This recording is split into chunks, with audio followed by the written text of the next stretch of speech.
It's time for Geocache Talk.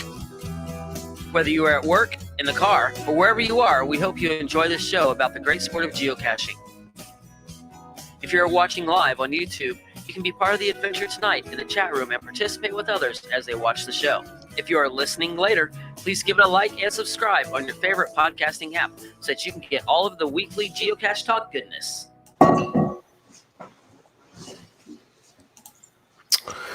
All right, big thanks. I had to kill that. Where is that coming from? Where's that? It went right into the next video, boy. It was going to just keep on rolling. Oh, that can be scary. Big thanks to the Travel Bugs for the music on the audio side and our featured patrons, Mom, Dad, Two Boys, Sue's Mom, GSMX2, BKQG Family, Dog Mom of Two, Trexer Zero, Hide Go Seek, TX History Lady, or TX HIST Lady, Texas History Lady, Zipper Tiff, TWH Rider, and our returning patrons. It's like an own little section now, Jesse. It's awesome. Yep. Geocaching Adam, Master Sergeant USMC, Oil Bear 125, who are back. Also, new patrons, Thumper G and TX Care Bear, Gas Station Tuna, Runner Casher, and the Truck. The Truck. I love that one. If you'd like to become a patron, I like them all too, but I like the Truck because part of his name, which I think people don't really, it's like, that's awesome. If you'd like to become a patron, click on the Become a Patron link on the front page of the Geocache Talk website, or head on over to patreon.com/Geocache Talk for more details. Patrons get the very now famous, worldwide famous, whatever coin. Blackout coin. There we go. World famous. World famous. Well, there's people. Some very cool pictures, though. Yes, we've had some great ones. We love it. If you have a blackout coin and you take a picture somewhere with it, send it to us, and we will post it on something called Instagram. I'm not familiar with what that is, but it's supposedly pretty cool. Just kidding. And so if you are a patron, you get a blackout coin, other geocaching items during the year, as well as bonus content, which we have a lot of bonus content of late. That's showing it more, and there's a brand new thing starting tomorrow night too. So I know, that's awesome. It's in the news tonight. And invites to special events only for patrons. We rearranged our patron breakfast for Mingo Madness, so that's all been redone. Mm-hmm. Pardon me there. Support levels start at as little as Bison Tube level, which is $3 a month. So let me welcome my co-host, Jesse. Good evening. At a normal time, and we're not on any odd times or any odd show. It's getting kind of crazy lately. We're trying to do so much to fill the void, and it's almost like this, just you never know when we're going to be on. So it's been a lot lately. We've been filming a lot behind the scenes and nights a week, and trying to join in all the other shows when we can, and really just think about only geocaching instead of all that, with other stuff we're not going to mention out there going on. So. Exactly. Yeah, we've had a lot of. I've had a note from one of our patrons who said, "Man, you guys have a lot of content around." I go, "Is that a bad thing?" He's like, "No, not a bad thing at all." But it was like a lot of info, that we're giving. A lot of podcasts. Last week we had, geocaching with kids. Mm-hmm. Very good episode. Go out, go listen to that. That's an audio only, but check that out. We did another patron podcast, trying to do those every month or every Monday for a while till we get through some of this. But we got something else we'll talk about here in a moment. But we have our Tuesday night show, which we played GC World, which I think was wildly successful. I think people really loved it. It was a lot of fun. And we had some giveaways on that Tuesday night. So if you're available, definitely meet come see us every Tuesday night. This Tuesday, well, I guess we'll just jump right into the news. So this Tuesday, as we kind of mentioned some of the upcoming shows, we have an interview, which will be fascinating with DJ W House is going to be with us. Bounce is going to interview him. Jesse and I'll be there to sort of man the pumps, as it were, for we'll be in the background. Yeah, for the comments. We'll kind of keep track of that, and we'll produce the show. But I'm really looking forward to hearing from those two guys. It's going to be wonderful. Yeah, Craig was watching. It's in the future, so we always know if the future is going to happen because Craig shows up. So you would think, him being from the future, he'd always win all those games. Oh, I know. Now, I want to mention this too, since I just saw the comment, but y'all keep praying for Laurie. I don't, other than she's in the hospital and she's going through a lot. Obviously don't want to get into what she has but it's multiple things. I think her dad just got moved to a rehab facility. He was also in the hospital. So, I mean, can you imagine having you and your father in the hospital at the same time? And so, Laurie, we're praying. What do you say? And right now. Yeah, and right now. Yeah. So, Laurie, we're praying for you. We're thinking about you. We're so glad that you're hopefully doing a little bit better. Sounds like that things are hopefully getting better. It sounded like, with obviously not getting into the details, but we just hope you get to go home soon and that you're, getting better. So thanks, Laurie, so much for popping on. I hope tonight, as I mentioned in the note I sent you, that, at least Jesse can be entertaining tonight as best he can. So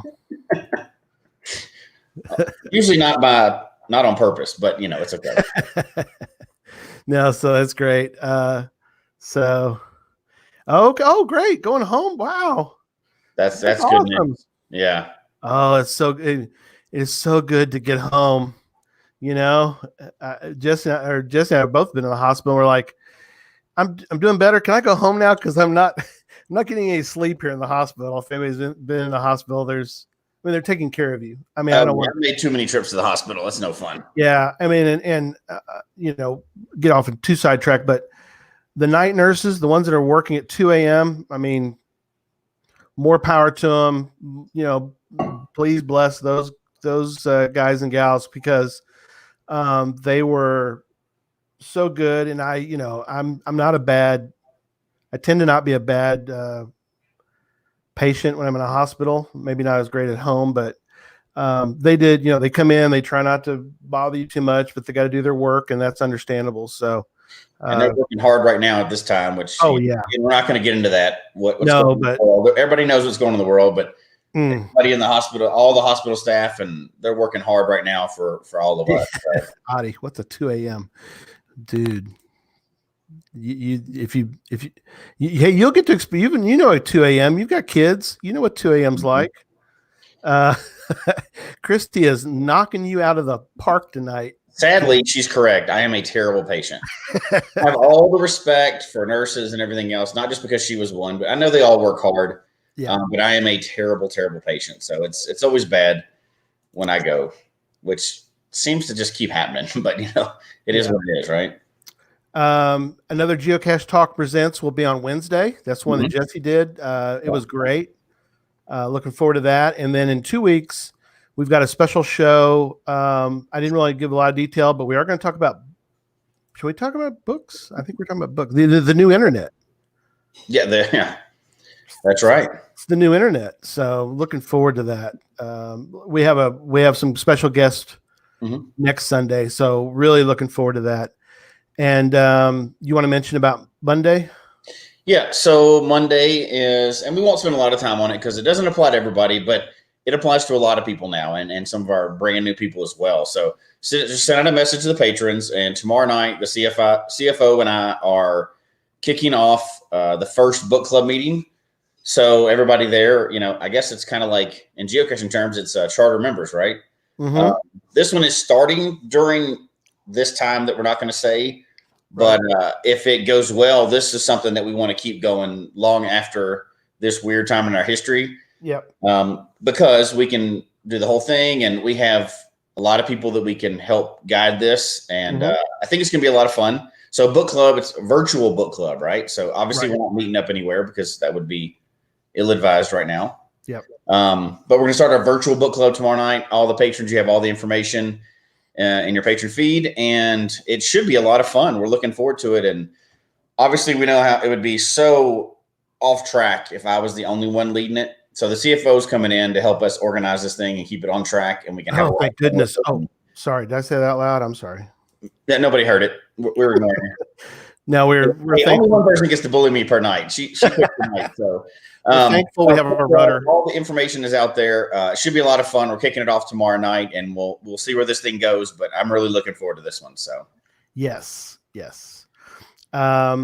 So the other quick note, as we mentioned or has been mentioned, hope everybody knows. I'm sure they know by now. Big No Madness, which Jess and I are on the committee for, has moved to September 12th. We've got the patron breakfast is September 11th. I think pretty much everything else has been moved. That I don't know about I know all the big events are moving. The maze will be there, so we got that worked out. Ryan, what? Yeah, sorry to inform you, guy, but it's been moved. So it's basically bingo just in September. Yeah. Everything's still going to be there. All the icons are still going to be there. You still get everything. And actually it just gives us more time to add more, more caches and more things to the area. And it's going to be great. So. Yeah. Oh, Sherry's moving. Yeah. I'm sorry, Sherry. Yeah. If you can't, we talked about this before. You were going to do this. She did this last time too. Yeah. If you come up at the same time, we can move it back a little bit, I guess. We can, because we don't have to run out to the thing. Yeah, community event hasn't moved, but it will. Yep. Thanks, Ryan. Adi lives near there, so it's like, Adi, go put out some more caches. And it's like, That's you right. bet. Darn right I will. So there's some great caches out there. As it comes closer, we're going to cover every single bit of it. We'll do a show we'll do a show closer. Yeah, to let people know. But like, people are asking about location list. Location list is still available because the location list can be done without the frog. So just know that if the frog isn't there, that's okay. We'll have the banner, and you can still get your location list cache. Some people are asking about that. So, all right. Last item, and then we'll get into the show. Yep. Proper Scott, because I know he's wanting us to get rolling. The audio listener from Tuesday that won the trackable. Mm-hmm. So we were giving away Pathfinder 33's trackables, which are so cool. They're very well done. They've got even like a mission on the back, which is kind of neat. So they come pre-missioned. Mm-hmm. So that's kind of cool, which is a neat idea to have things that they want you to do with the trackable, because usually you don't get something like that. Yeah, I like that. So Jim Stark won that, Stark Casher. So good for him. And I've talked to Charles, and he will be sending that this week to you, my friend. Mm-hmm. All right. Puzzle cache creation tonight. Which is a perfect time to be covering this topic, right? Yes. That's why it worked out. Worked out perfect. Yeah. For the time to not be mentioned. Yes. This is a great time to be thinking about this. Absolutely. So we're going to get into a couple of different areas. One thing, though, I have a couple of notes off the top that I want to read. As Gary goes through these, everybody's going to need their "That's for another show" beverage for the night. Yeah, have your thing ready. My dad mug. I don't know why William hadn't said it's too large. That's a big mug right there. So I'll just leave it. No, I'm kidding. All right. Here's some ground rules or whatever for tonight. Ground rules, notes. Okay. This episode isn't about gadget caches. That's for another show, and especially for Tuesday nights. Mm-hmm. I liked can I show your picture? Is that okay? I liked your photo. Can I use your photo? I have no idea what you're talking about. All right. Then that's perfect. That'll make sense later in the show. Okay, good. All right. Did I spoil it already for that? I'm sorry. You did. You've already ruined the whole show. I ruined the whole show. Okay, good night, everybody. Good thing nobody's listening. This episode isn't about puzzle boxes. However, that could be used in combo with the puzzle cache portion. That's for another show. This episode isn't about challenges because, well, that's for another show. Do what you like and maybe what others might like too. And we'll get into more of that, but that's sort of a theme, as we talked about before the show, that I wanted to mention, because you'll understand later as we talk about that, about why I feel like it's a good idea to I want to show about puzzle boxes. I like that. That's a good idea. I agree. Yeah, we'll do one. Do that. That's for another show, though. That's for another show. So I got a question right off the bat. That I put in the notes. So hopefully Jesse is semi-prepared for my question, which is what makes that's for another show. Or that's for another one in here. There you go. I said it. Yeah, you want to enjoy another this? Oh, is that a Colorado beer? What are you drinking tonight? I think I'm drinking a Guinness tonight. Oh, okay. Well, there you go. Can't go wrong with a Guinness, buddy. Hard to go wrong with it. You can't go wrong. Guinness Stout, in fact. So, what makes for a good puzzle cache in your opinion? So a good puzzle cache is one Mhm. thing, and a good puzzle is a different thing. Exactly. So for me, I've been solving a lot of puzzles lately. So because we're in the time that cannot be mentioned, I made a list of all the Colorado puzzles that I haven't solved. That's awesome. I separated them out. The first list I went through was all the one difficulty puzzles. Right. So I solved all those. So then I broke the list into the 1.5s. So I'm going through solving all. I'm kind of getting harder and harder as the time that cannot be mentioned drags out. And having gone through those puzzles, I would say the perfect puzzle. Actually, let me back it up. I would say every puzzle is terrible until I solve it. So what I'm really saying is a puzzle is one that is now everybody has their own opinion, but for my opinion, a puzzle is one that you want it to be like you have somewhere to start and it's solvable. Like you look at it and you think it's solvable, even if it takes a long time. It's something that, like, if you're a puzzle creator, you want it to be hard enough to keep their attention for a while. Right. You decide how much that is, but not where they just look at it and they can't do anything. That's my thoughts right now. Obviously, there's that category of puzzles that you want to put out there that are a lot of fun that go unsolved for a long time. But in general, if you want your puzzle to, be popular and fun, and if that's what you're shooting for, you want it solvable, but determining how long it's going to take is one thing, right? Like you feel like if I keep working at this, I'm going to get it. That's the kind of puzzle I like because it draws you in and you can really enjoy it. I agree completely. I guess there's a place for the outlier. Oh, absolutely. There's some of the easy ones, and there's some of those ones that there was one around here that like 2 years it sat and people were going after it, and that was a lot of fun. And then somebody finally solved it, and then unfortunately with those type of puzzles, interest dropped after that. Yeah. You know what I mean? Everybody wanted to be first to get it, but Rick had a good point. Puzzles that cannot be solved are pointless. Yeah. I agree. I mean, there's a fine line, and we'll talk about some of the caches that we have found or created tonight. But I think there is a fine line, and we've had Electric Water Boy on. We've kind of talked about that a little bit, and that is you in my opinion, and we're talking about, and it runs the gamut, but for the most part, you want there to be at least some kind of breadcrumb out there that can be searched for. And having said that, that's what you and I both want. Yeah, right? I know. Like there's other people that have tons of opinions, and tonight basically we're talking about our opinions on these. So, obviously there's people that want something totally different. This is just in general and what we're thinking because this is what's fun to us. Yeah. General idea being hopefully this will spark some ideas. Right. Yes. So let's get started. Let's look at. You want to go down? You kind of tell me because we're going to start with yours. So I'm going to let you kind of run it and tell me where we're going, and I can bring up the cache if you need me to. So yeah, one of the first caches we put out was one that I think we put together pretty well. All the elements. Now it wasn't complicated.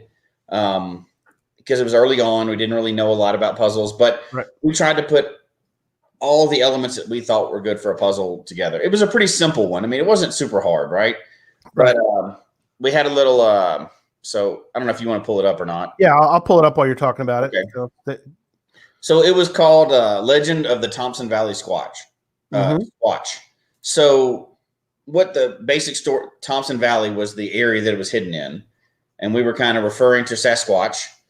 And we made it this little story, the little background story in it that in this area where you go hiking, people were often getting eaten and disappear. And the only thing that they would find on the trail were their shoes left. So we made up that story just to have something a little fun to read and to make it more exciting, and that fed into the puzzle. So the puzzle was there were some shoes hanging in a nearby tree that it was within 100 yards of the GZ, but you had to search around in the trees, and they were hanging up in the trees, and each one of them, there was 4 of them. Each one of them had a number written on the sole of the shoe. Right. So you find the 4 of them, and 3 of those, which you didn't know, were the combination to the lock. So there were only so many combinations. I don't remember exactly how many there were. Less than a couple dozen combinations. Right. But so you would find that, you search around, it kind of tied into the story. You'd find the shoes hanging way up in the tree, and you could see them from the ground. You take those numbers, come back to GZ, and once you found the container, which was under a large boulder, you could find it, and the container was themed also to go along with the story and the pictures. And I don't know if you can see much from the picture that's on the cache page. Yeah, I'm showing the picture real quick, but okay. There was a picture of a Sasquatch and the name of the cache, and it was painted up, and then had the little combination lock on it. Oh yeah, that's cool. So all the and the area it's in, which you can't really see because obviously we didn't have any spoiler pictures on there, but it's out in the path in between where we live and Rocky Mountain National Park. So it's a really pretty area. Mm-hmm. So that I thought was just a little bit of extra effort we put into that one. And because we tied all the elements in. So pretty location. And this is why I use this one as an example. Find a good location, because you want to take a geocache should take somebody to a good location, right? Right. And then a fun little story on there. You don't have to go crazy into it. That kind of ties into the puzzle. The puzzle was easy. It wasn't hard to do. And that took a little bit of time, right? Because I had to search around, find the shoes, then figure out which combination it was. And there's no way other than just trying different combinations. Now, there's an easy way to go through it, really irrelevant, but there's an easy way to go through that to really cut down on the amount of combinations you have to try. And then a good container at the end. So a good solid container that still tied in everything. Right. It was really simple. The few people that found it liked it. Now, unfortunately, that was in an area that was hit by a 100-year flood, and the whole area got wiped out. Yeah. So that one didn't live very long, but it was all the elements together, and that's something to think about. The reason why I brought that one up is if you think about all of those elements, you can really kind of put the whole picture together. And it's a little more fun when you put those together. Yeah. Scott was asking, it had 9 finds and 4 favorites. That's not bad. That's a pretty good percentage. Yeah, considering it was only out there for a really short period of time. So yeah. And it was completely the whole area. Now, I don't mean the cache was wiped out. I mean the whole area around BZ. There's pictures before and after, and you wouldn't even recognize it as the same place. The whole elevation of the area changed and everything else. So that one had to go away. Yeah. There've been a couple big Thompson floods that sadly have been very dangerous and have wiped out a lot of things and people. I mean, some people have died. So it's very sad. I don't know why Big Thompson is the epicenter for some of the floods. Obviously, the way it's where it's located must be the natural environment there is really there's several reasons to it, but it gets too much to sound like an earth cache, so we're not going to talk about it. But it's it's a bunch of geology junk that makes it makes it really susceptible to major flooding. So so will they dig it up? Technically, it is there still, I believe. Somewhere, right. If it is, though, it's under probably about 40 feet of earth. Right. So I don't even know. The boulders that were originally there aren't even there. So it may be 100 miles away, too. So I would love to recover that one. That was one of our first puzzles. Get out your ground penetrating radar and give a shot at it. So, all right, you want to talk about what my wife is doing, but the CFO is tearing up the chat room tonight. She's messing with you because I guess you stole her power cord. It always scares me because I don't know what she's doing. Memphis and Earth caches. Yeah, that's not a secret. We know he loves them. That's for another show anyway. That's for another show. Yeah. Direwolf's telling you can't bury caches, so stop burying them 40 feet under the earth, buddy. In fairness, Mother Nature buried that one, so I don't know that she has a geocaching account. And anyway, enough of the bullying. Let's move on. All right, you want to go to Cache Hunter? Yeah. So this was another, and so the first one I tried to. Those 4 elements I think are pretty good: location, container, backstory, and puzzle. if you put those in there, those are pretty fun. So this next one, I tried some different elements. If you scroll down a little bit, you can see the cache page. I really spent some time on this cache page. Oh, look at that. So made all the graphics on this one. I like it. And if so, you notice what this one is it's it actually links. If you want to hit that play, this may work for our video people. For the audio people, what he's clicking a play button that's on the cache page, and which hopefully on his browser it'll take him to it. It takes a minute to load up. Okay. We'll see if this will load up for you. Okay. Oh yeah, it did. It came up. Yeah. Avoid muggles. You tried it, and you use the little arrows on this one, and you have to jump as the guy comes at you. Oh, you died again. Tricky. Okay, I see. As you try to get through this, I'll show you how it works. Dang it! You're not good at video games. I am, but I'm trying to do both. It's a difficult video game that was built, and how it goes. Gary is not good at video games. The wrong button. Anyway, go ahead. That's enough of my bad trying to do that at the same time. And what you do is the little cache hunter guy goes through and picks up the different icon types. Right. And he has to avoid all the muggles. So the muggles are running and jumping at him. And if he gets all the way to the end, he opens a treasure box and it gives the code to the actual geocache. Neat. So this was a fun little one that I made a long time ago. I don't even know when that one came out. I'm sure it's on the cache page. But let's go back because, yeah, I'm not doing well at that. I'll have to mess with that later. This one came out in 2016. Okay, so that I don't even know if that was the first one I did. So I took that one and kind of like Cache Exchange, that we have on our website now that people can go and change out. You did. I did the same thing way back then. With some people I knew in a couple different states, and I wrote that video game and then changed it a little bit towards the end where they gave different coordinates. So I did 2 or 3 of those in different locations and hid those. So it was great. That was awesome. People generally like those. They're hidden in places that don't get what's the GC? GC for that is GC 674P. As in puzzle 4. Ironically, that is correct. P is puzzle in our sure is caching dictionary. So there's no cheat code, and I can tell you. So obviously, I use like a free game builder to do that one. Yeah, and it's not. So I am not the guy that programmed Mario, right? So it is not a high tech video game. It works and it goes through, but it's not. It's not the easiest play in the world, so people have to struggle a long time, but I've heard some really funny stories on this one. I've got some interaction back. They're like, I'm a geocacher, but I have a 6-year-old grandson, so I got him to go through and beat this for me and got the code. That's awesome. Get through it. Perfect. So on that one, the elements that I think the reason why I brought this one up is to highlight there's other things you can do besides just putting a puzzle on the cache page. Yes. So this one takes you to a total different site. You really solve it at home, right? It is kind of play anywhere in that aspect, but you really have to be on a computer. You can't do it I don't believe it works on a phone at all. Right. You have to be on an actual laptop or desktop. Mm-hmm. And it takes a long time to do. Now, it's fun. If you can play that video game and make it through it, it's fun. It's all geocaching themed. It's a guy jumping on the icons. Right. It's a lot of fun to do, and it's like the breadcrumb, right? I haven't heard too many people that went through it the first time and did it. It usually takes people like 10 to 30 times or so to get through it. Or in my case, 400 or 500.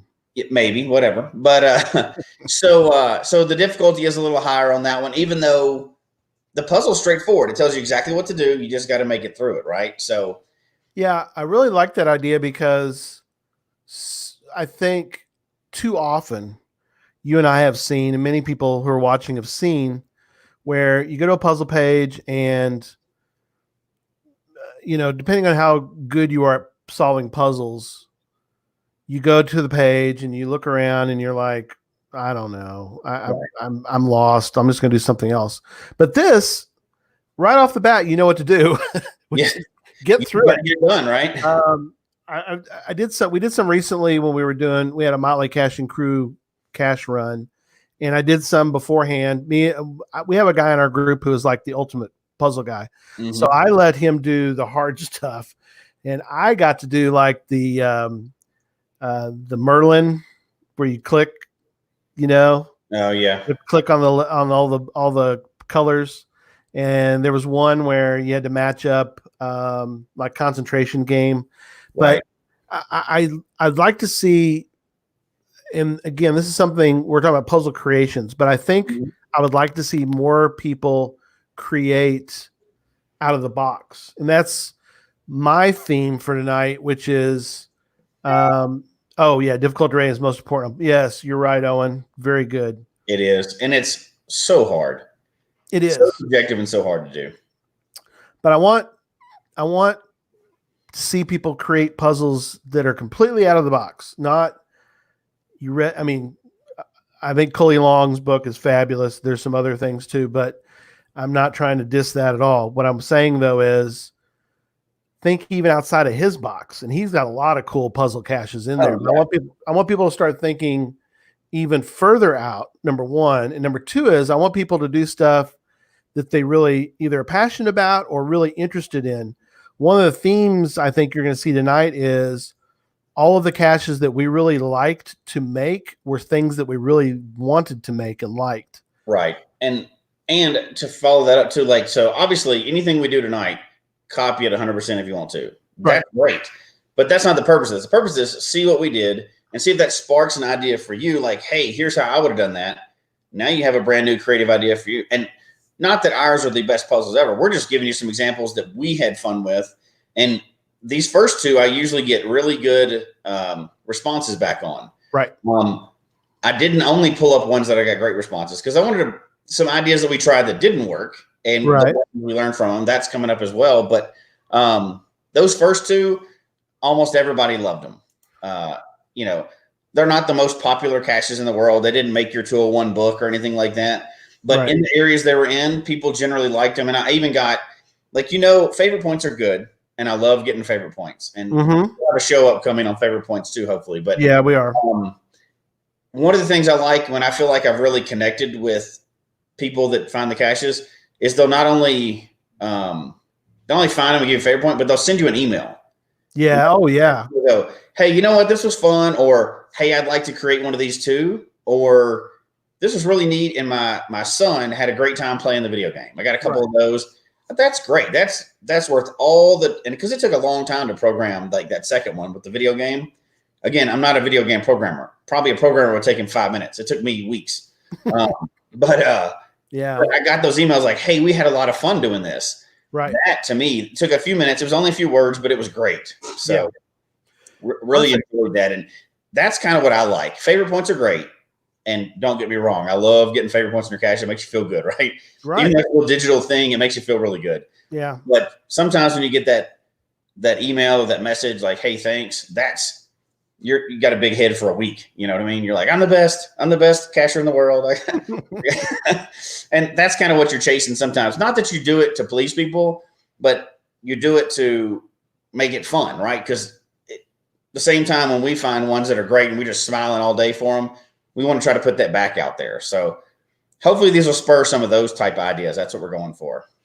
Yeah. I mean, I think too often we have seen more than our fair share of puzzle caches where they weren't fun. They weren't interesting. They were a pain in the behind. And when we were done, we were like, wow, that was terrible. I just wasted all my time. Whereas the puzzle cache owner probably thought, oh, I love this. This is so great. This is a great thing. And it's like, was it? Yeah. And you know what? That's the thing. Yeah. Because there's a difference between a hard puzzle and a non-interesting puzzle. Right. You see what I'm saying? Yeah. No, there's again, it's subjective, right? Just like the difficulty is very subjective. It's subjective. I think if your target is, and what we're talking about is your target is not building the impossible puzzle or if your target is building a puzzle that people will probably enjoy, these are some things that we found that people enjoy. Exactly. No, you're exactly right. So, all right, let's talk about this next one. Yeah, this next one's kind of, I learned some lessons from the next one. Oh, a crab piano. Yeah. So GC51. What is? GC51R63. R is rating. Oh, duh. We just Rating mentioned 63. that. So GC51 rating 63. Yeah. So this was not my best or my best execution ever. So I thought I was hitting the elements on this one. Mm-hmm. The name kind of was an anagram to some hints, and it's Morse code, which is pretty standard. But if you'll notice on the page, I did the Morse code, then put it into a picture, then put it on the page, because you can't just cut and paste it. So I thought that would add a little more fun to it. You know, normally if you just put Morse code on the page, you can just cut and paste it and put it into a translator, and it gives you the answer. Yeah, it's a photo. Right. So it's a photo. Because I didn't want you to be able to solve it that easy. I wanted to take a little time, like you have to write it down or type it in separately. Mm-hmm. So it makes it a little more fun. The breadcrumb is there. You know immediately what to do. It's Morse code, right? But yeah, Christy, in fairness to the CFO, she did mention this one was a bad idea. It's not the Morse code that was a bad idea. It was the container. Oh, boy. So I thought it was funny. It was sometime, I think, when was this published? See if you can tell. Published in, you hit it in 2014. What was the month on that, though? April 5th. Okay, yep. So in 2013, before that, we like to decorate for Halloween. So I had some leftover stuff. Okay. One item of that leftover stuff was a large spider, a large hairy spider. Right. So I decided this will be funny. I will make a large hairy spider, put a bison tube in its rear end, and that'll be the cache container. Mm-hmm. Not everybody appreciated that humor. So to add to that, the puzzle took you to a curve in a road. The curve in the road is where when you solved it, it was right there at the edge. So it could be up on a guardrail up there, but actually, if you walk around about 12 feet down the hill, but the same GPS coordinates, right? Right. Didn't do elevation, was a hole under there where it was stuck in there. So you had to stick your hand into this hole. Oh, boy. And then what'd you grab? You grabbed a big spider. I thought that was hilarious. Not everybody did. Right. My wife was one of them. Spiders are never funny. Never, ever funny.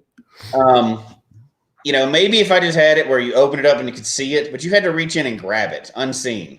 Yeah. And it was down in the ground, not in the ground, but in kind of a cavity under the bridge. Yeah. I've done stuff like that. You didn't make the hole, but you found one. I thought I was doing good. I had a fun, creative container. Right.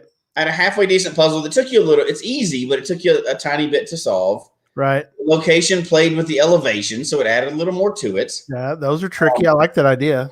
And, but I didn't really research the location that well. So what I didn't, you see this location like, oh, this will be great. No, don't do that. So go back and check it a couple times. Maybe be familiar with the location at different times of the year. Yeah. And it turned out that was also a snake's home. Oh, boy. So luckily this didn't go really bad. Right. But what I had them doing was reaching into a snake's house, whatever that's called. I don't know. Right. And, this is Colorado, so we have some unfriendly snakes here. Sure. Luckily, the people that discovered this for me discovered this without getting bit. But it didn't. So the whole execution of this one didn't really turn out the best. And I could have done some planning and maybe check the hole and found snake skins in it or something, Yeah. Maybe I wouldn't have been able to prevent it, but it didn't work out the best. Plus, there was actually a mistake in the puzzle too. So this was before I had people beta test stuff. Yeah. Which, by the way, we hadn't mentioned that yet tonight. Beta testing is a great plan. Get a beta tester for your puzzles. Anything other than a traditional, and maybe even then, get a beta tester. Have a person that's going to check it out for you because you can't see your own mistakes a lot of times. You can look at it 1,000 times and you won't see your mistakes. If I'd had a beta tester on this, Now, people still could figure out the mistake that I had on the page, and other people, if they get on there and play now, later, they can see the mistake I made. People were still able to work around it and solve the puzzle. Right. But a beta tester for that location might have been a good idea also, because they would have gone, hey, dummy that just moved to Colorado, that's a snake den. Don't do that. Beta test is a great thing. Even if you see, that's another thing is gets into the tot things. Another tot that kids are good for. That's right. Their hands are smaller. They have quicker reactions. They won't get bit by that snake. No. You get one of those, and I actually like using it. It's the grabbers, the long grabbers with the thing on the end of it. What do they call those? I don't know what to call it. It's got a pole. It's got a grabber on the end, and you got a little handle thing at one end. Grabber. I think it's just called a grabber. It's a grabber? Okay. Yep. So I've described it well enough, I think. You can get them for I saw one the other day on Harbor Freight, in fact, that was like $3. Those are super useful to have in your caching bag. Wow. Yeah. That is true. Yeah, I love one. Trash pickers are great for CETOs. They're great for high caches that you don't want to climb the tree. They're great for a lot of stuff. Called a grabber. Oh, but you know what? I think Paul is correct. I think I've heard it called a reacher some of the time. Grabbing tool. Thank you. Hey, I can tell you that thanks. They are all about practice, because after I had my hip surgeries and I couldn't reach and bend a lot for a while. Yeah. I had one of those grabbers. I bet you I could have written my name with that grabber. I got so good with that thing, I could get everything with it. That's perfect. Oh my goodness.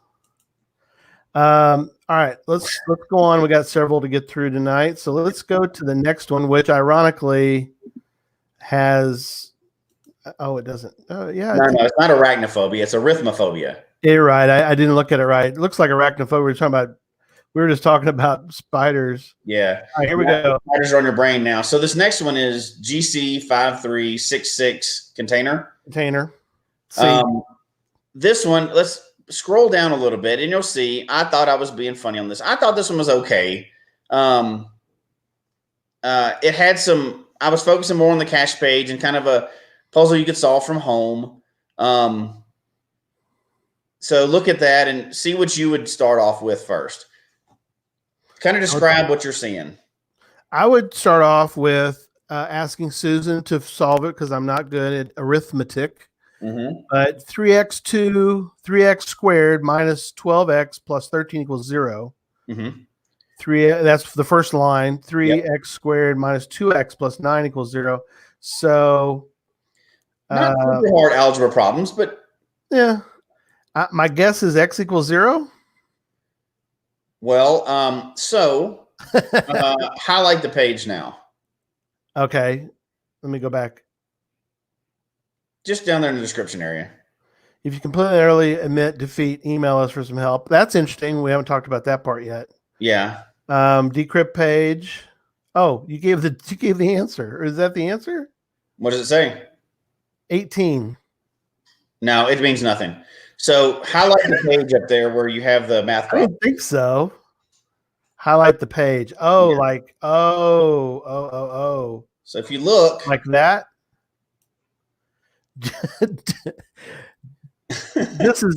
This seems like an electric water boy thing. Yeah. So when you highlight the page, things were white font on white page. Yeah.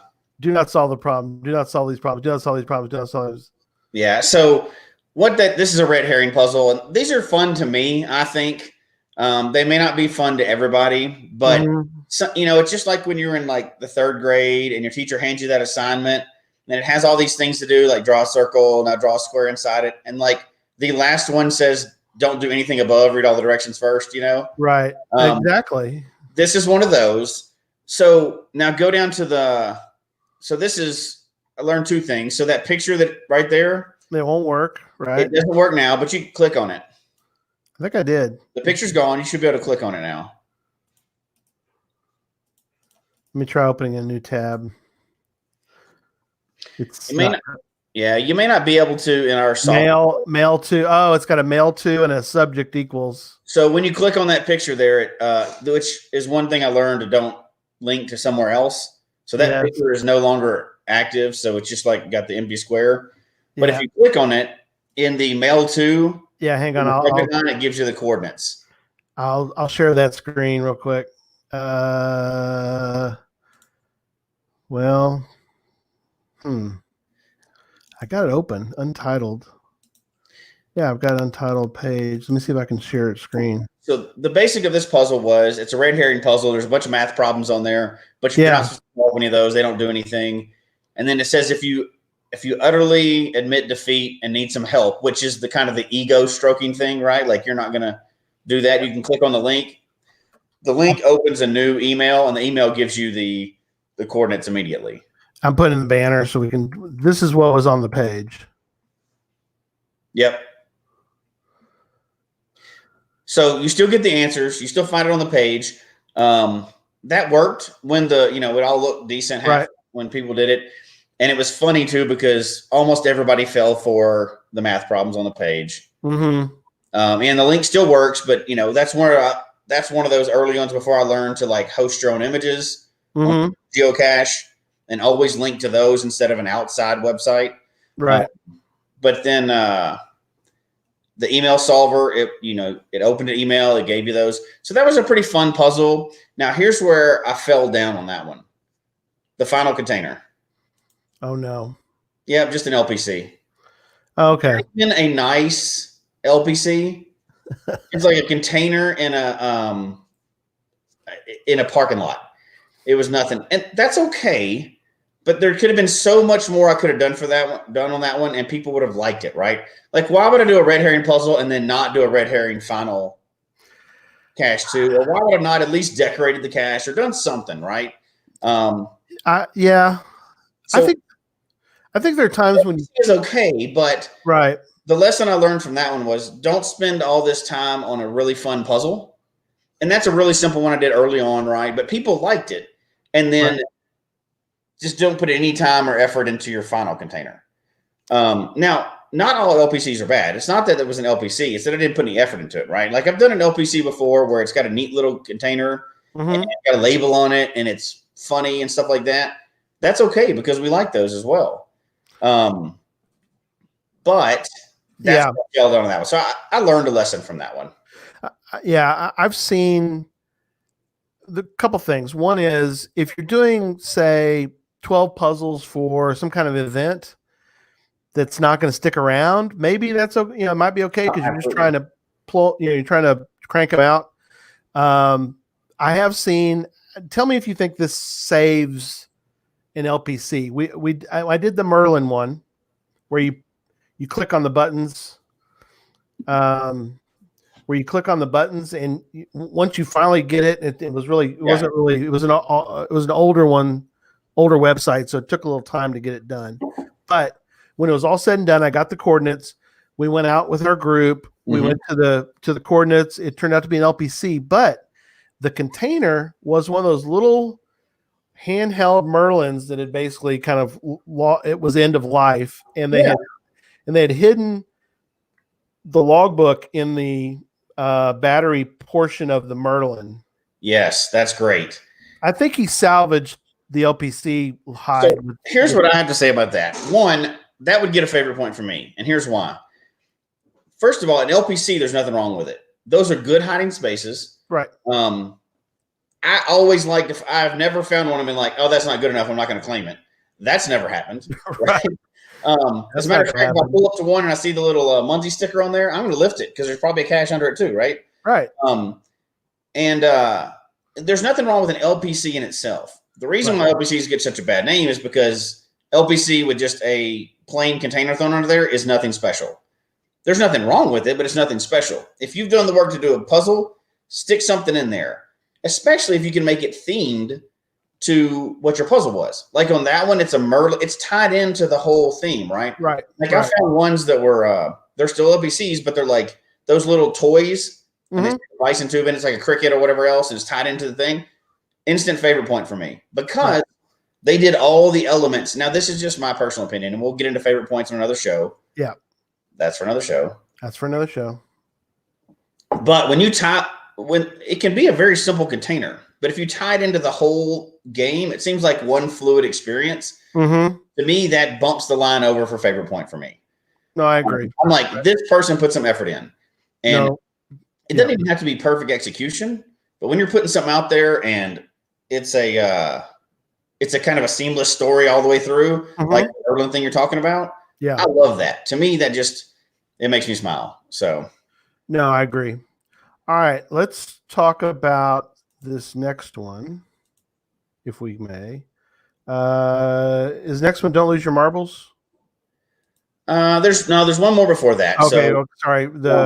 I had two pulled up, and I wasn't sure which one. Yeah. So this is Princess Rajneesh. Yeah.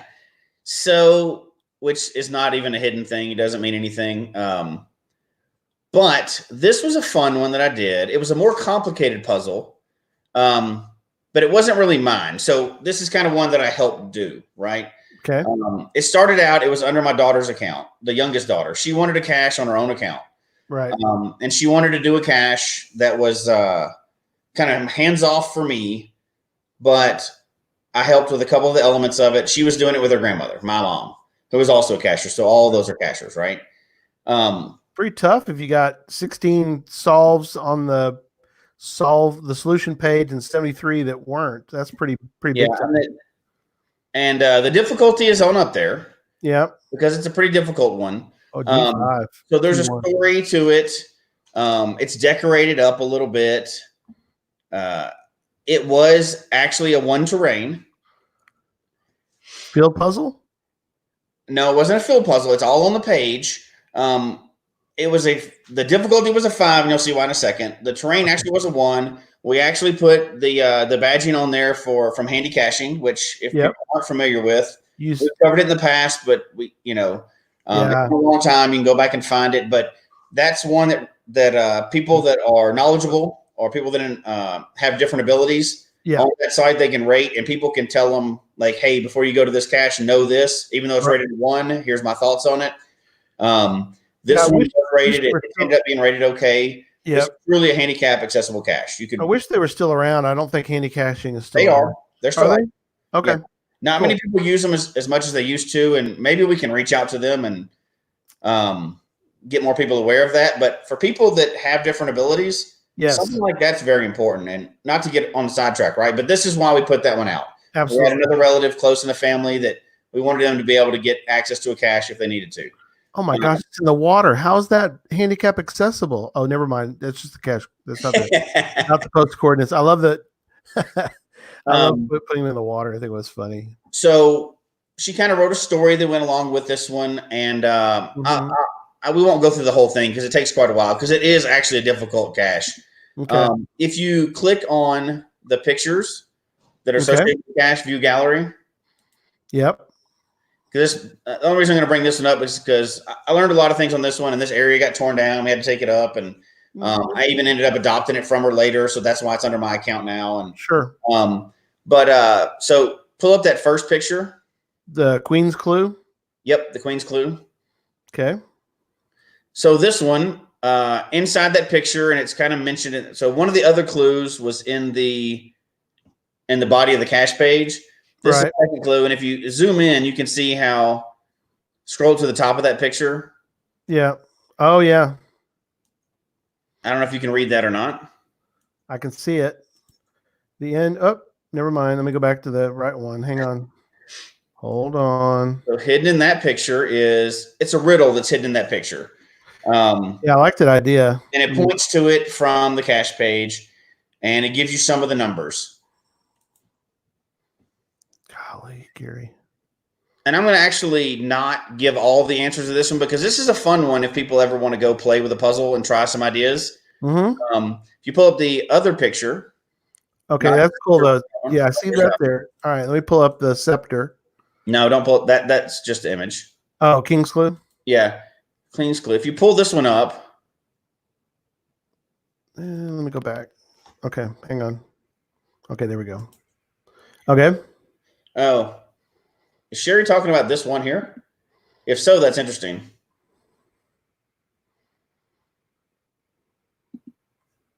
What is she saying? I'm talking about a different one. So what does that look like to you? The A1, B1, C1, A2, A3. So it goes down to 21 on one side. B1, 7, 10, 11, 15, 21. Bingo? No, it's not bingo. Is it bingo? No, because there's way too much in there for bingo. C1, C3, C4, C5. Huh. I don't know. Chat room might be able to help me. It's not bingo. So here's what it turns out to be. Okay.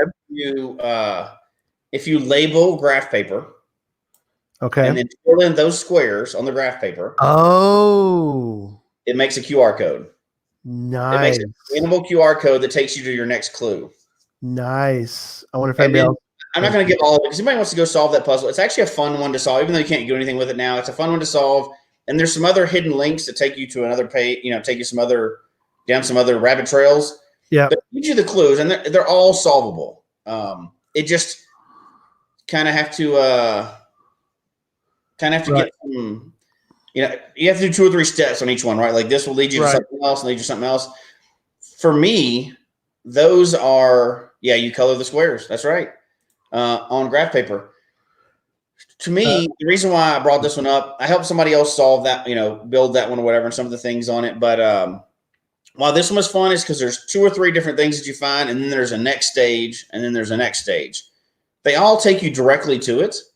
Mm-hmm. But to me, that's a kind of puzzle that I don't know what in puzzle terms what that'd be called, but it's multi-layers. So you do one thing, it takes you to the next thing, it takes you to the next thing. Mm-hmm. Independently, none of those are super hard to do, but you have to put them all together to finally get the puzzle. I like it. And those, to me, that's pretty fun. And again, it was tied into the page, and we put some pictures on it, and she made a funny little name, which the name didn't mean anything to it or whatever. Right. But I didn't have anybody that found that. And I'm always hesitant to put, and I told her what to put on the rating on this one, to put a 5 on a rating ever. Because the first one you're going to get is easy puzzle solved in 5 minutes. Right, exactly. This is impossible. That one wasn't impossible, but most people on this one did say the rating was appropriate for it. So this was a fun one because there was a story, multiple layers, but you can solve them all. They were not impossible. Just putting it all together made it a fun step-by-step puzzle, which is something to think about. Don't just solve one puzzle. Give them a second puzzle to solve. No, that's good. That's good. That's, again, we won't really get into we don't have time tonight to get into difficulties in what difficulty should be or terrain should be. I mean, and especially puzzles. What was the final like? Do you remember what the final was? It because that's another whole thing. Is the difficulty the puzzle or difficulty the difficulty of the puzzle in this one? And the final was a pretty obvious one when you got there, and you could literally walk or roll up to the final and pick it up. I wanted it to be the terrain, just exactly what it was. So I think that is the idea, and change it and let us know if you do, because we love creativity. Yep. I think though I think that's right. I think, and somebody can correct me if I'm wrong, or you can correct me if I'm wrong too, because I think most of the time, 9 times out of 10 or more, a puzzle cache difficulty is supposed to be about the puzzle, not the difficulty of the hide. Well, I disagree. Okay. But we got a 3-hour show tonight. So I know. We got to save that one. And I've only got the tiniest sip left for that another show. We won't do that. We can't do that one tonight. But you know what? We'll do that one again soon, because I know we have different opinions on it, and it's pretty funny, actually. So, well, do you think we should have a DD/T rating where there's a second difficulty? You're just really pushing this one tonight, aren't you? I love it. I mean, here's what I'll say. It'd be handy. But you don't need it. If you stick with the guidelines that are on geocaching.com, it is incorporated. So it is incorporated. Okay.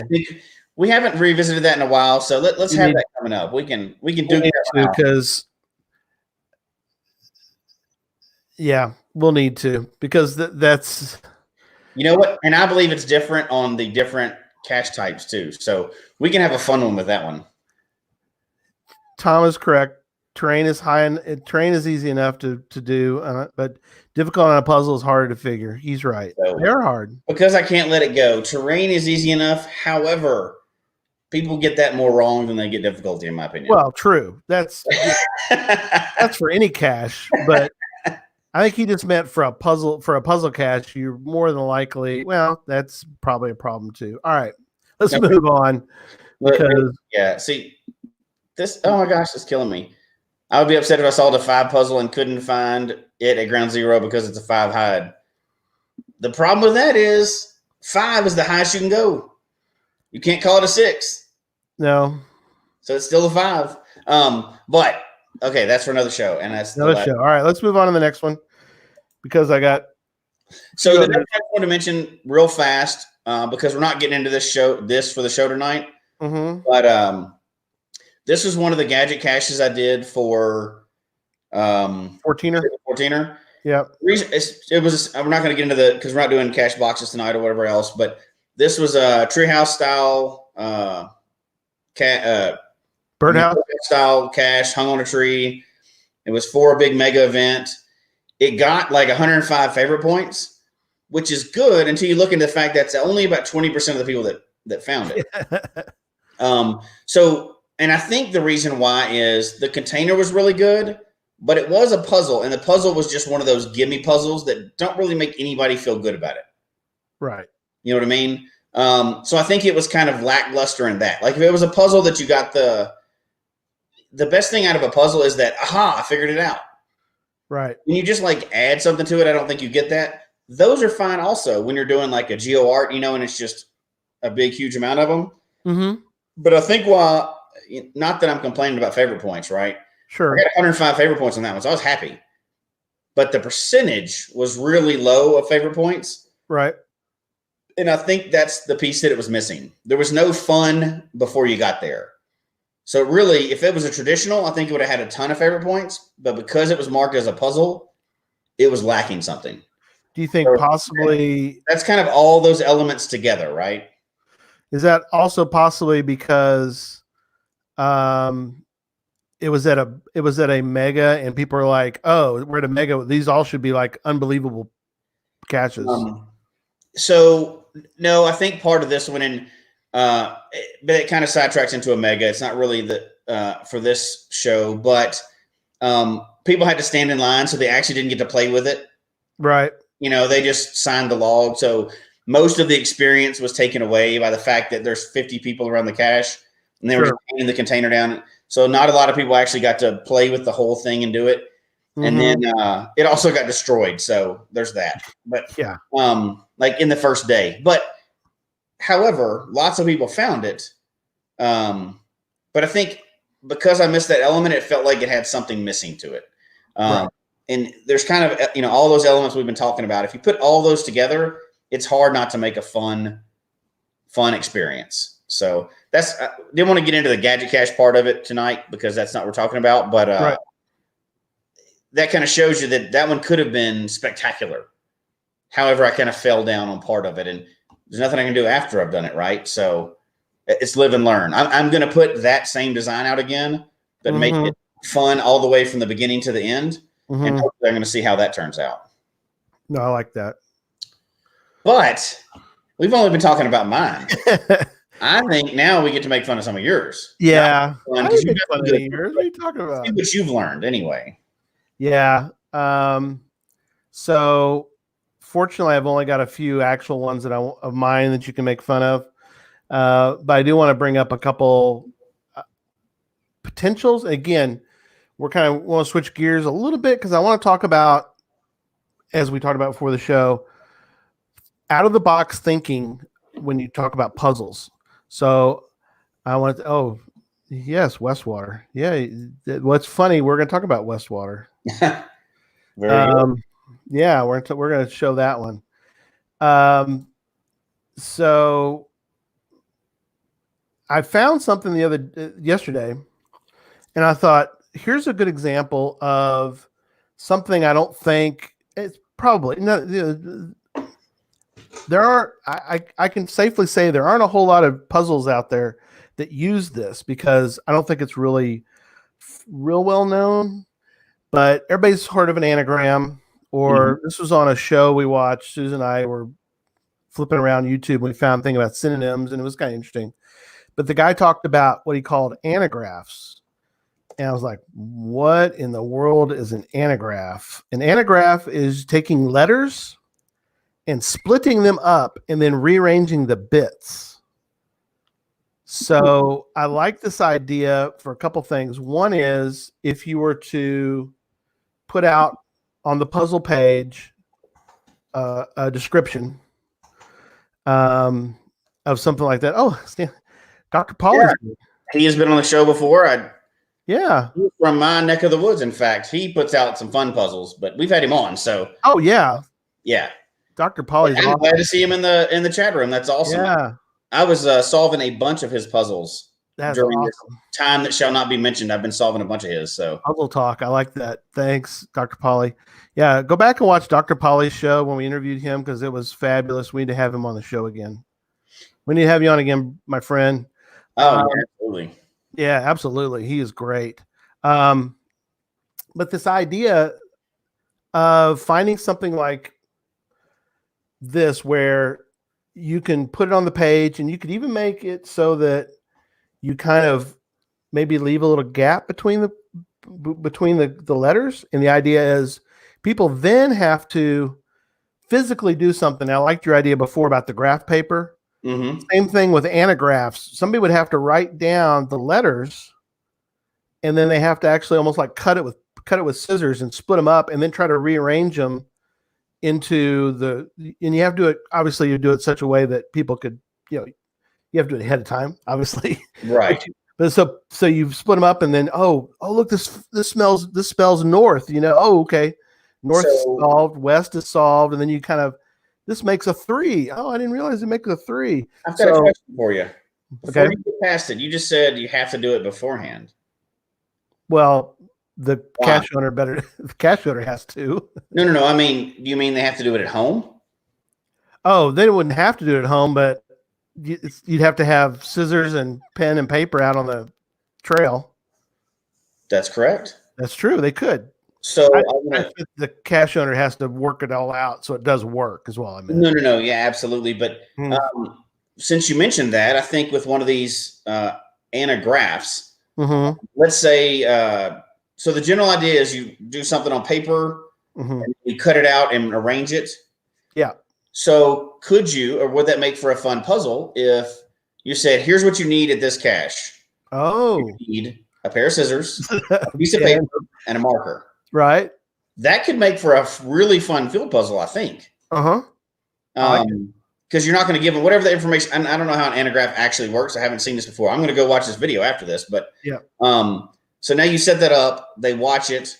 Maybe even a QR code to scan the video and tell them what to do at the thing. Yeah. And then they have to have those tools. Those things are what bring it to that next level, right? Especially for kids. If you get a kid out there and they got to do a craft project when they get there, that could be kind of fun for them. I like it. I like this idea. I'm going to steal that from you. Thank you. It's something out of the box, and that's something that that's I want. Great. I like that. To think about. All right. So next one I want to mention real quick is something hopefully people, if you're passionate about it, I suggest going after it. Which is obscure languages. I always think it's kind of neat. Now, I don't want to make them too obscure because you want people solving the puzzle. You don't want people doing constant Google searches for 3 hours. You might, right? But I don't really want people to do that. Right. Again, it's all preference. I don't want people spending, maybe 3 hours is not a good example. Maybe 30 hours. I don't want people spending 30 hours searching Google and never getting to the puzzle. I mean, to me, that's not really, it's too much. Right. If you mark it a 5 or a 5, whatever, I'll probably skip it anyway. Maybe that's for a whole other group of people. Yeah, there's a lot of Klingon caches. Owen's exactly right. A lot of those out there. Find something more obscure. I was reading about from the Mongolian dialect. There's one that's almost gone that they've sort of tried to resurrect. I mean, go for something really bizarre if you want to kind of go that route, maybe. But anyway, so that's another idea: is look for something that maybe even is further left, further out in the wilderness from what you see either out there or have seen on a cache page or whatever. But again, hopefully it's something you're interested in. All right, so let me move on to the next item. So before you do, I think you hit on something really good there too. That would be one of we should have been making a list, right? Of all the elements of a great puzzle cache, but is balancing between how much work at home and how much work out in the field. I like it. You don't want them 30 hours at home. But I think some amount of at-home work is great because I love to sit around and solve puzzles when I can't go out caching. But also, if you can bring some of that into the field, that is kind of fun too. So I think that's one of the elements to really think about is how much do you want to be doing it at home? It may be 100% at home, right? Right. Or you may want it to be 50-50 or do something out in the field or all out in the field. So I think you can set that up. But if you do that with the thought in mind of this is how you want your story to play out, I think you can get a lot closer to the experience that you want from it. Yes. Okay. I appreciate the ones. There's a series, I think it's in Fort Worth, that are Star Trek themed. I appreciate that. I mean, I was a Trekkie at one point, but see, he's the Mad Finn, That's right. That's the way Mad mind read. Yeah, some of those puzzles do seem like they're mind reading, doesn't it? Yeah, yeah. So all right. Let me talk to you about. Tell me what you think about this idea, and does this make for a good puzzle creation? Remember, we're talking about puzzle creation. Yes, puzzle creation. So this is one that I created for an event. So it wasn't out there very long. Only got one favorite point. It was found 18 times, but it was all found probably in one day because it was at an event. So the idea behind this puzzle was to solve the puzzle, you had to go to 9 physical caches. And at the physical caches, there was it was Viking themed all the way. All the caches were Viking themed. Right. So it was all themed together. The 9 physical caches had a rune written either inside it, on the container, or in the vicinity. Right. And I liked this idea for that reason, that it wasn't necessarily, because when you got to, and I was very specific about this, was that you get there and it might be in the container, it might be inside of it, or it might be on the outside of the container. But there were some that, you looked at it and you're like, it's around here somewhere, so you got to hunt. And so I would maybe take a little rock. I wouldn't make it too obscure, but I took a rock and I took a Dremel tool and I carved in the rune and then left it there. I kind of marked it, and then I kind of put it nearby so that it could be found. It wasn't, you didn't have to get on your hands and knees and look, but you had to look a little bit. Right. So what do you think of this idea of bonus caches? It's like a bonus cache. It was actually, it's not. It was its own cache. It was an unknown. I mean, it was a puzzle cache, but yeah. Technically, that would fall into the bonus cache category, right? It would fall into the other ones, and then get it. It would, because if any of those 9 disappeared, you're kind of SOL. Because so that was always can be a problem with those kind of puzzles. I like those. They're hard to maintain. They are, but they're really fun to do. And it takes some time to put them together, right? Because you want it to be a theme, not just you find 7 of my caches, you can find number 8. Right. That's not as much fun. But if it's a whole theme together, then those are a lot of fun to me. And one of my favorite caches that I've ever found was actually based on Legends of Zelda. And each one of them was a piece of the story. A fun game. The final was this big, cool, decorated up container. And sadly, because it was a bonus cache, one of them went missing and they had to disable and move and do all this other stuff. But We had a blast doing that, and the whole story together just made you really want to get through the whole thing to get to the bonus. Right. And I love those type of caches a lot. And then Paula mentioned one in here. There's a great series, Teaching Lesson at Home. Many times, build something at home, take to the field to solve a puzzle. Oh, yeah. Those where you have to do something at home, like cut out a sheet of paper or whatever else and take it to a sign and whatever you have to do. You have to do something at home, then go into the field and use that piece and then get the core. I love those. There's probably a name to it. I don't know what it is. Yeah. But that where you have to do those multiple stages like that and if you just like pull it up, you're like, I don't have the tools for this. Yeah. Those are great. Those are great ones to do. But the bonus caches are great too. I love those if they're a good, well done series. They're just really hard for the cache owner to maintain. They are. All right. So let me ask you about this one. And this kind of gets into the area of, I'd never seen one of these before, but I like the idea. It's called Westwater. And what it was a very, it wasn't really that obscure. I'll show you the parts to it. I even told him, Google's your friend. I mean, what else do you need? People had a little struggle with this, but it's a list. And I even highlighted words: chisel, adult, prefer. I don't know if you've ever seen a PGP list. Have you ever seen this before? Never heard of that. Okay. So see, PGP list, I think, is a good, in fact, I'm going to pull up that. I'm going to give you the PGP list. There's a Google page for it. But you gave them some breadcrumbs. I gave him breadcrumbs. I didn't tell him what, I even told him it was a pretty good puzzle, which that's not what PGP means. But I told him it was a PGP word list. Therefore, it's called Pretty Good Privacy Word List, right? Mm-hmm. Or also it's called a biometric word list. But check this out. Look down here. Look at these. Look there. I mean, don't tell me this ain't built for a puzzle cache. Come on. It is. Any list like that you can point people to with numbers on it. Oh yeah. Cool. Isn't that awesome? Here's now it's got two words. It's got an even word and an odd word. But still, you can hunt for a word in here. Oh yeah. I mean, so I use the word chisel. So you hunt for the word chisel somewhere in here. Let me cheat. Chisel. Okay, there it is, 33. So North 33, right? Yeah, there you go. So there you go. So but I guess so you can create a word list or the biometric fingerprint, blah, blah, blah.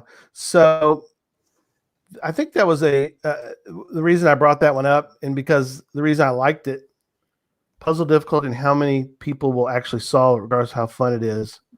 So yeah, Cash the Line's comment there was it's the balance, right? So like you're talking about this one. Yeah. You're leaving them with breadcrumbs. If that would have been an impossible puzzle, 0 to a few people would find that, right? Well, yeah. And so that balance between how many people do you want to find it? If you only want one person to solve it, make that impossible puzzle. Just know that it's going to cut down on the number of people that find it. If you make it too easy, people are going to probably rush through it. You know, not feel like they really did anything. It's that balance of what you want to put out, right? So like with that puzzle, I don't know how many people found that one, but they felt like they earned it when they found it. Yeah, pretty much the Motley Caching crew found it.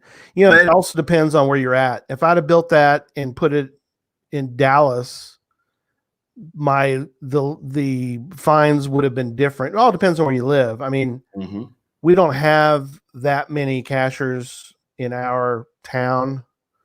So, you know, I will typically have folks, you know, like William here, William, he'll drive all the way out here. He lives in the DFW area, but he'll drive all the way out here for a cache.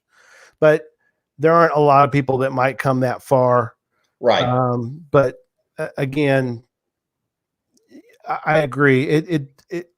Everybody has their own expectations of what they're going to find and what they can't, what's available for them.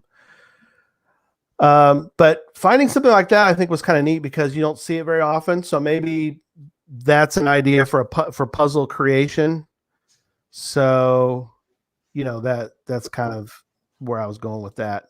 All right, last one on my list was this one, and I'll tell you. And the reason I bring it up is because it was kind of had a problem with it. So, so you can kind of go after me for this. But I had 4 favorite points, but it was found 20 times, 4 favorite points. I don't know. That's not too bad. So here's what happened with this one. And it was themed because I did a whole series out here, Jesse. I think you might have found some of these, but I had superheroes and supervillains. This is the Riddler supervillains number 2. I had about 12 of each, superheroes, supervillains. Just kind of fun. Mhm. Some of them were like, I have an Iron Man one that's still alive. It's been out there for I don't know how long, and it's an actual Iron Man figurine, but it has a.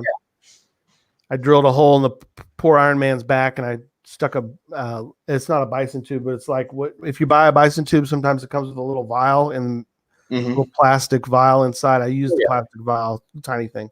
That's still alive. So, this one is gone. The container got trashed, and I just didn't want to, I felt it had run its course. Right. But I made it a 3.5. I think my difficulty was valid. Terrain 1.5. It was in a location that wheelchair semi-accessible. That's why I put 1.5, because I mean you could get there, but I didn't want to make it a 1 because that's for another show. But I hope you have something left to drink. But in fact, the CFO just hooked me up. So all right, you're rolling again. So you say it all you want now. Say all I want. Okay, I will do that. So it's kind of neat. I don't know if let's see if I can show you this a little better. So incoming transmission, and it's DF, F, DVF, VF, GFX.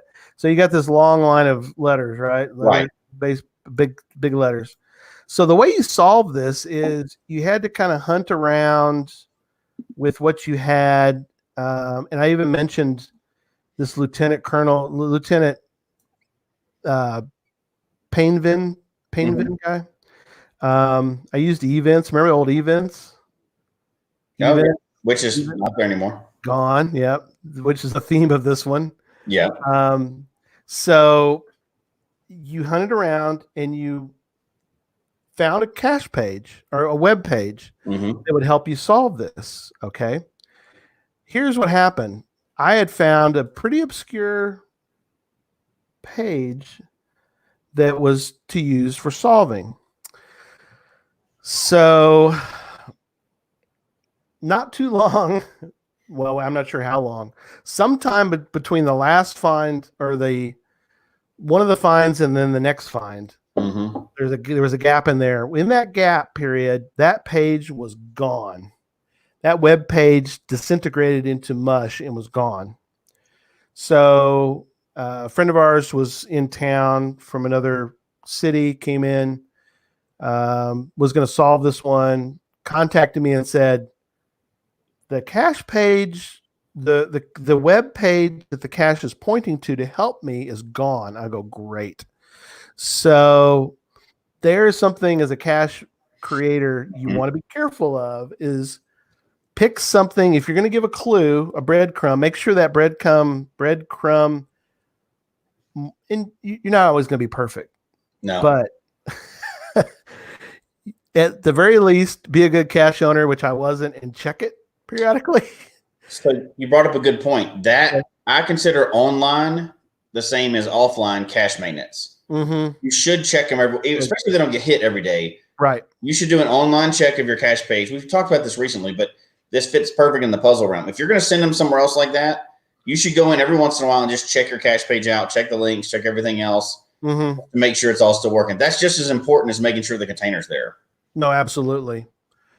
So I learned a valuable lesson, and I actually got it back. I found a page that seemed more stable.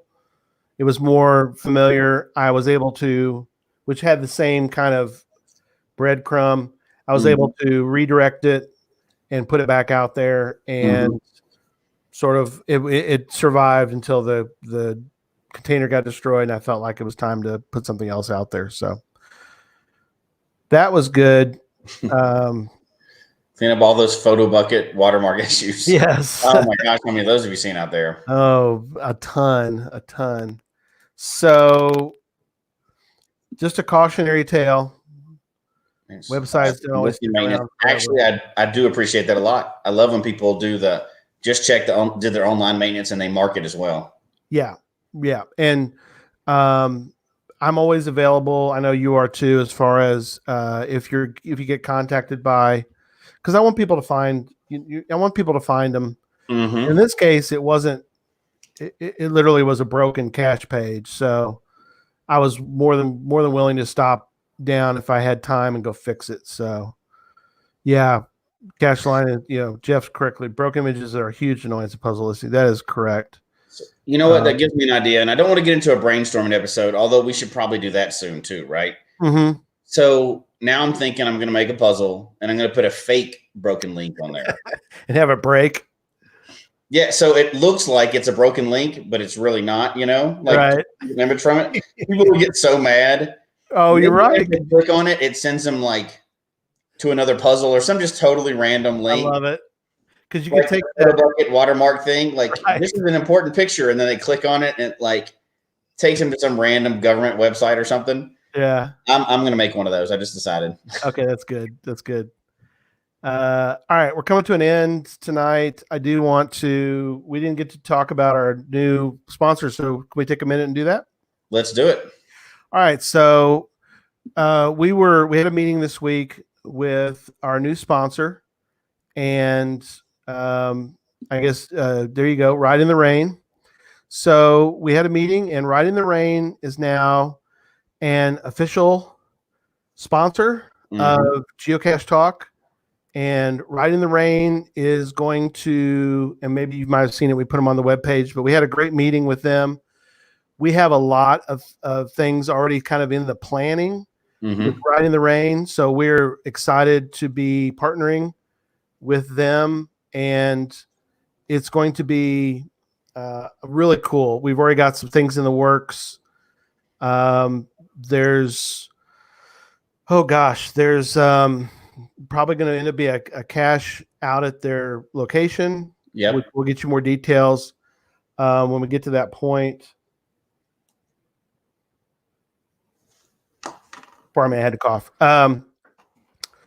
But we have some other things in the works with Ride in the Rain, so very excited. The coupon code we did in March was a tremendous success. So thank everybody for making their purchase with Ride in the Rain. I know you and I bought stuff. I got a whole stack of stuff. I took advantage of that discount. Yeah, I bought the paper, which is just awesome because I want to use, and I have already started to make logbooks of varying sizes. That's the beauty of having a whole thing of copy paper, is I can make them for nano size or micro size or even larger. Well, larger. Did you get a pen? I haven't got a pen yet. I got a pen and a whole stack of the. Oh, okay, cool. Yeah. So these are awesome. These 4x6s, which I didn't know was number 146s because they were 4x6. But these Ride in the Rain notebooks are tremendous. But cool stuff in the works with them. I am so happy to have them on board. They are excited to work with our folk who listen to the show, and they fit the mold of our sponsors, right? Like we've said before, we want to work with sponsors, and sponsors help the show and help us do some things with the show. Yeah. But every one of the people that we work with for the show is somebody that we absolutely believe in their products.